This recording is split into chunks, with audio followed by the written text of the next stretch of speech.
মেদিনীপুরের শুভেন্দু অধিকারীর মিছিল। 2021 সালের নির্বাচন পরবর্তী সময়ে রাজনৈতিক সংঘর্ষে মৃত্যু হয়েছিল 57 জন বিজেপি কর্মীর। শুক্রবার সন্ধ্যায় পশ্চিম মেদিনীপুর সাংগঠনিক জেলা বিজেপির কার্যালয়ে সেই সকল প্রয়াত কর্মীদের শ্রদ্ধা জানালেন শুভেন্দু অধিকারী। অন্যদিকে এদিন জেলা বিজেপি কার্যালয় থেকে একটি মৌন মিছিলেও অংশ নেন শুভেন্দু অধিকারী। পরে সাংবাদিকদের মুখোমুখি হয়ে শুভেন্দু অধিকারী তৃণমূলের বিরুদ্ধে কোনো কথা বলতে অস্বীকার করেন। তিনি জানান, বিজেপি এক এবং ঐক্যবদ্ধ। আমি এটা নিয়ে মন্তব্য করছি না 3 দিন ধরে। ভাই, আমাকে এই প্রশ্ন করবেন। আমার ঘোষিত অবস্থান মমতা ভাগাও, হিন্দু বাঁচাও। মমতা ভাগাও, হিন্দু বাঁচাও। আর কোনো প্রশ্ন নেই, কোনো উত্তর নেই, কোনো ভাষণ।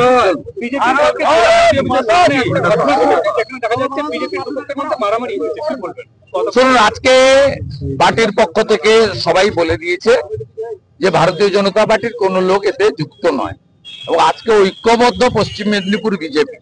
পশ্চিম মেদিনীপুর থেকে কল্যাণ মণ্ডলের রিপোর্ট, গ্লোব নিউজ। এখন থেকে গ্লোব টিভি দেখুন আপনার স্মার্টফোনেও। গুগল প্লে স্টোর অথবা অ্যাপল স্টোর থেকে ডাউনলোড করুন গ্লোব টিভি লাইভ অ্যাপ। এছাড়াও জিও টিভি অ্যাপ থেকেও দেখুন গ্লোব টিভি লাইভ।